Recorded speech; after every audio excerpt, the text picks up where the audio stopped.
Dans cette vidéo, on va regarder les paramètres pour l'onduleur et les accumulateurs pour le cas proposé, c'est-à-dire le système photovoltaïque. On va commencer avec quelques hypothèses. D'abord, quand on va utiliser un onduleur chargeur à onde sinusoïdale pure de 10 kW. Qu'est-ce qu'on va dire par ça? D'abord, le 10 kW. Pour ceux qui sont familiers avec le dimensionnement des onduleurs pour les systèmes photovoltaïques raccordés au réseau, vous allez être tenté peut-être de mentionner l'onduleur en fonction de taille du champ photovoltaïque. Cette approche n'a pas de bon sens pour un système hors réseau, parce que dans un système hors réseau, l'onduleur doit être en mesure de fournir la charge de pointe, qui est 10 kW. Donc ça détermine le dimensionnement de notre onduleur. Deuxième aspect, c'est l'onde sinusoïdale pure. Qu'est-ce qu'on va dire par ça? Vous allez vous rappeler que l'onduleur, c'est les parties électroniques du système qui va convertir le courant continu disponible du champ photovoltaïque et des accumulateurs en courant alternatif pour les charges. Idéalement, le courant alternatif qui sort de l'onduleur va être exactement comme le courant alternatif qu'on trouverait sur le réseau, c'est-à-dire ça serait une sinusoïde pure. Mais il y a des façons de construire des onduleurs un petit peu moins chères qui vont approximer cette onde avec une onde carrée ou onde carrée modifiée. Ils sont moins chers, mais on risque d'avoir des problèmes de compatibilité avec certaines charges électroniques. Donc ici, on a décidé d'utiliser un onduleur qui peut générer une onde de haute qualité. Et finalement, notre onduleur n'est qu'un onduleur, c'est un chargeur aussi. C'est-à-dire, si plus tard, on décide d'ajouter un groupe électrogène à notre système, on peut l'utiliser pour charger les accumulateurs à travers cet onduleur. Donc, on n'a pas choisi l'onduleur le moins cher, mais si notre conclusion à la fin est que notre système photovoltaïque est intéressant par rapport avec le groupe électrogène, ça serait certainement le cas aussi si on décide d'utiliser un onduleur un petit peu moins cher que ce qu'on a sélectionné ici. On va utiliser les accumulateurs au lithium-ion. Une autre option serait les accumulateurs à plomb acide. L'avantage des accumulateurs à plomb acide est qu'ils peuvent fonctionner à basse température et ça peut être problématique pour les accumulateurs au lithium-ion. Notre hypothèse ici serait qu'on va garder les accumulateurs à une température supérieure à la température de congélation, peut-être en les mettant dans un espace chauffé, par exemple une partie de la maison. Finalement, on va faire l'hypothèse qu'on peut tolérer que l'état de charge de la batterie soit occasionnellement faible. C'est en contraste avec un système qui nécessite un très haut niveau de fiabilité, par exemple un système de télécommunications. Ici, on va imaginer que les résidents de la maison peuvent reconnaître qu'en hiver, il y a des périodes qu'il n'y a pas beaucoup d'énergie solaire, donc ils vont juste réduire leur charge pendant cette période ou même tolérer que le système photovoltaïque ne fonctionne pas pour quelques heures dans certaines années. Et comme ça, il ne serait pas nécessaire de surdimensionner les accumulateurs et le champ photovoltaïque pour ces situations de pire cas. On est rendu maintenant à l'étape numéro 3, ici, pour le cas proposé. Et quand on regarde dans le volet de navigation le cas proposé, on ne trouve pas des éléments pour l'accumulateur ni l'onduleur. Donc pour ajouter ces éléments, il faut cliquer ici où on voit le signe plus pour les ajouter. En cliquant là, on voit que je viens d'ajouter un élément ici dans le cas proposé, mais on a juste les paramètres pour l'onduleur. Pour ajouter aussi les paramètres pour les accumulateurs, il faut cocher ici. Et comme ça, j'ai ces paramètres aussi. Donc pour l'onduleur, la capacité, c'est clair, c'est 10 kW, il n'y a pas de problème là. Pour le rendement, je peux consulter l'aide de RedScreen. Je clique ici.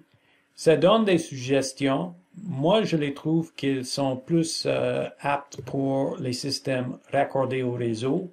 Moi, je vais les ignorer et utiliser un rendement de 93%. Pour les pertes diverses, je n'ai pas encore consulté l'aide de RedScreen. Je trouve qu'il y a une phrase ici qui dit « Dans la plupart des cas, les pertes seront nulles. » Donc, je vais entrer 0. Finalement, il y a des coûts d'investissement ici. Idéalement, à ce moment, je demanderai au fournisseur une soumission où je consulterai des experts dans le marché local qui peuvent me donner un chiffre précis. Mais une partie de prévisibilité est de faire une analyse très rapidement et pour ceci, on peut utiliser les suggestions de RedScreen qui se trouvent dans la base de données. En cliquant sur l'icône ici, on peut ouvrir la base de données. On va trouver les coûts typiques en dollars américains par kilowatt de courant alternatif pour des onduleurs chargeurs pour l'utilisation dans un système résidentiel au réseau. Donc, pour un onduleur chargeur de entre 8 et 15 kW, les coûts moyens sont autour de 300 à 350 dollars. Donc, je peux sélectionner ce chiffre ici et l'utiliser comme premier estimé des coûts d'investissement pour l'onduleur. Maintenant, pour les accumulateurs, le premier paramètre, c'est l'autonomie. C'est quoi l'autonomie? Ça veut dire combien de temps est-ce que l'accumulateur peut fournir l'électricité à la charge si ça commence dans un état de pleinement chargé et s'il n'y a pas d'ajout d'électricité du système photovoltaïque. Et si on avait besoin d'un système de très haute fiabilité, comme le système de télécommunication, on entrait peut-être 5 à 10 jours d'autonomie. Donc, on va avoir un accumulateur qui est très, très grand. Mais ici, notre hypothèse mentionnée dans la diapo précédente était que les résidents vont accepter que de temps en temps, le système serait peut-être pas en mesure de fournir la charge. Donc, on va accepter un niveau d'autonomie de 2 jours ici, et comme ça, on va avoir un système qui est fiable, mais pas hyper fiable. Le choix de tension n'est pas très important du point de vue de RedScreen. Évidemment, pour la conception d'un système, pour l'ingénierie, c'est important. Mais RedScreen, c'est un outil de prévisibilité et faisabilité, pas un outil d'ingénierie de conception. Donc ici, c'est surtout utilisé pour convertir entre la capacité en ampères-heure et kilowattheure. Donc, c'est pas mon choix ici n'est pas critique. Moi, je vais entrer 48 volts. C'est une tension assez basse. Pour le rendement, je peux consulter l'aide. Je regarde ici, il y a une suggestion de 85%. Moi, je trouve que ça c'est un petit peu bas pour les systèmes lithium-ion. Donc, je vais entrer 90% ici.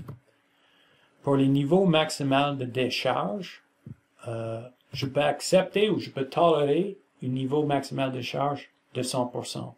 Pourquoi? Parce qu'on utilise les accumulateurs lithium qui peut tolérer ça de temps en temps.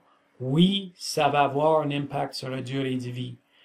Mais étant donné que ce système hors réseau va être dimensionné pour fournir de l'électricité pendant l'hiver, quand il y a moins d'énergie solaire, j'attends que pendant le printemps, l'été et l'automne, notre champ photovoltaïque serait amplement suffisant pour fournir plus d'électricité qu'on a besoin.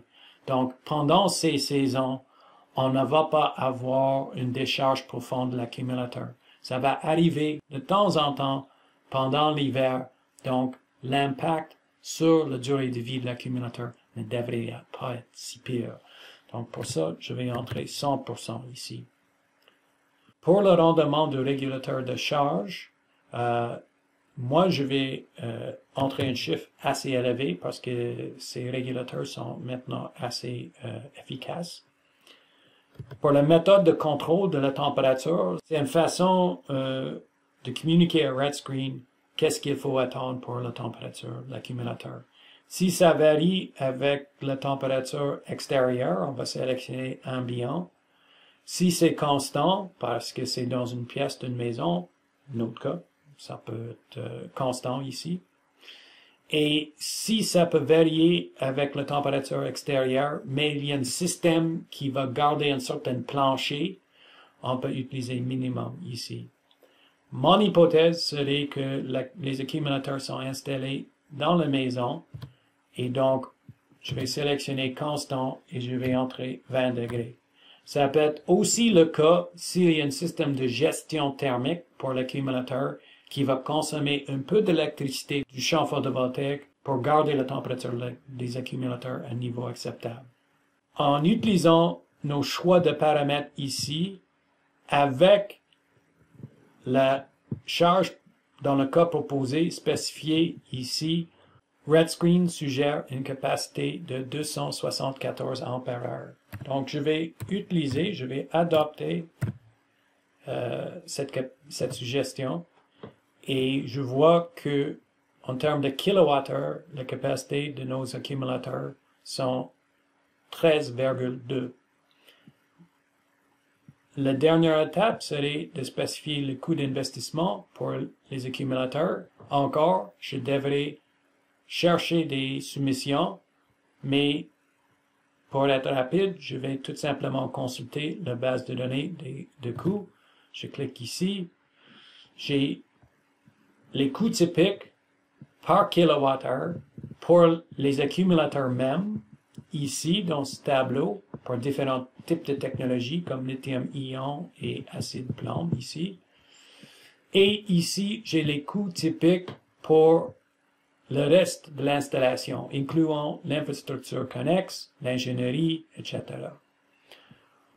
Pour les accumulateurs lithium-ion, je peux voir qu'un accumulateur autour de 10 kWh peut coûter autour de 450 $ américains. Donc, je vais sélectionner ça. Et je vais ajouter qu'il faut payer pour l'infrastructure connexe, comme le câblage, comme le contrôleur de charge, l'ingénierie et l'installation et main-d'œuvre. J'ai l'option aussi d'ajouter les frais généraux de l'installateur, vente et marketing. Ils sont assez élevés. Mon hypothèse serait pour une maison hors réseau avec un propriétaire qui est assez habile et assez technique, ils vont probablement organiser l'installation eux-mêmes, donc ils ne vont pas payer ces frais ici. Et pour un système de basse tension, comme on a ici, peut-être le permis et l'inspection ne seraient pas si chers non plus. Donc, je vais utiliser juste ces coûts ici pour estimer le coût des accumulateurs, qui est 682 $ américains par kilowattheure. Je clique ici sur « Coller les données » et ce chiffre est saisi dans notre analyse ici. Donc, le coût d'investissement total pour les accumulateurs mène à 9 000 $ environ. Dans la prochaine vidéo, on va dimensionner le champ photovoltaïque.